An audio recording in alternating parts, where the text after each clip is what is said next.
ভুতুড়ে একটা বিশাল এলাকা, জঙ্গলের মধ্যে এত বড় বড় বিল্ডিং। এখানে যদি বলা হয় 1 লক্ষ টাকার বিনিময়ে 1 রাত থাকতে, তুমি কি পারবে? ভুতুড়ে অ্যাডভেঞ্চার আমার সবসময় ভাল লাগে। এই বিশাল এলাকায় আজকে আসলাম, ঘুরে ঘুরে দেখি জায়গাটা আসলেই কেমন। মেইন কথা হচ্ছে এটা এমন এক জায়গা যেখানে কোনো নেটওয়ার্ক নাই, আশেপাশে কোনো এলাকা নাই, কোনো বাড়ি ঘর নাই, গাছের এরকম ছাউনি দেওয়া। এখান দিয়ে মেইন জায়গায় যেতে হবে। আর এই যে ঘর দেখতেছো না, এগুলোর ভিতরেই থাকার জায়গা। জায়গা দেখে তো মনে হচ্ছে আমি কোনো হরর মুভির শুটিং স্পটে চলে আসছি। এই বিল্ডিং গুলোতে ওঠার কোন রকমের সিঁড়িও নাই, মানে যে ব্রিজ গুলো ছিল সেগুলো সব ভেঙে গেছে। কবে জানি না আবার এগুলোও ভেঙে যায়। যাই হোক, সাহস একটু নিয়েই পুরাটা ঘুরে ঘুরে দেখবো। এখন যেহেতু দিনের বেলা, কোনো ভয় নাই, একটু ঘুরে ঘুরে দেখি এলাকাটা কেমন, জায়গাটা কেমন। আমি একটা বারান্দা দিয়ে হাঁটতেছি, আর এই পাশে প্রত্যেকটা হচ্ছে রুম। মেইনলি এটা হচ্ছে একটা রিসোর্ট, যেটা অনেক পুরাতন। আশেপাশের পরিবেশ দেখে তো গা ছমছম করতেছে। রাত্রেবেলা কেমন হবে সেটা ভেবে। ব্রিজের এখানে কাটা দিয়ে রাখছে যাতে কোনোভাবে ওই পারে না যাওয়া যায়। ওই পারে আবার কি আছে আল্লাহ ভালো জানে। বিশাল একটা এলাকার মধ্যে এই জায়গাটা।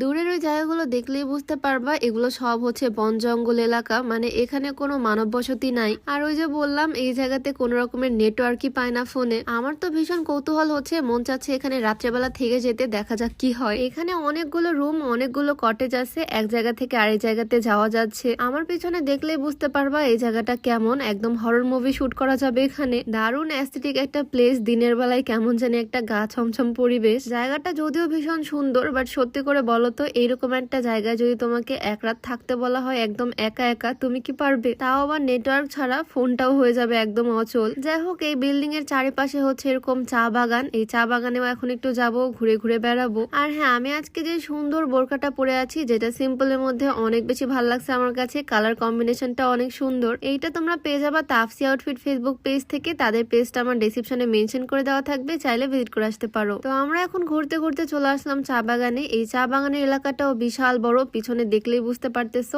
অনেক বড় এরিয়াতে এই চা বাগান। টুক করে একটা চায়ের ফুল ছিঁড়ে নিলাম। এই চায়ের ফুলগুলো কিন্তু ভীষণ সুন্দর। সাদা ফুল মানেই সুন্দর। এইরকম সবুজে ঘেরা বাগানের মধ্যে ঘুরে ঘুরে মনটা একদম ভালো হয়ে গেল। এই প্লেসটা দেখো, এই পাশে চা বাগান, আর ওই যে সামনে ওই কটেজ গুলো। তো এই পুরা এলাকাটা একটু একটু করে ঘুরে ঘুরে বেড়ালাম, হেঁটে হেঁটে বেড়ালাম। বেশ ভাল লাগলো এই জায়গাটা। যেমন সুন্দর তেমনই অ্যাস্থেটিক, আবার ভয়ঙ্করও বটে। আর এই জায়গাটা সুন্দর করে ঘোরা শেষ করে আমরা চলে আসলাম একটা গরুর ফার্মে। তোমরা আবার মনে করতে পারো গরুর ফার্মে কেন আসলাম। এখানে আমরা আসছি মেইনলি মিষ্টি খেতে। এই গরুর একদম খাঁটি গাওয়া দুধ দিয়ে এখানে মিষ্টি তৈরি করা হয়। একদম রিয়েল স্পঞ্জ মিষ্টি যেটাকে বলে। দেখো আমার হাতে দেখলেই বুঝতে পারতেছো এত পরিমাণে টেস্ট। এই মিষ্টি গুলো একাই 4-5টা খেয়ে নেওয়া যাবে। তো এই এলাকাতে যে সুন্দর সুন্দর জায়গাগুলো ছিল সবগুলোই ঘুরে বেড়ানো শেষ। আর আজকের এই সুন্দর জায়গাটা তোমাদের কাছে কেমন লাগলো অবশ্যই জানিও। তো আজকের এই ছোট্ট ভিডিওটা এখানে শেষ করছি। সবাই ভালো থাকো, সুস্থ থাকো। দেখা যাবে নতুন কোনো ভিডিওতে। সবাইকে আল্লাহ হাফিজ।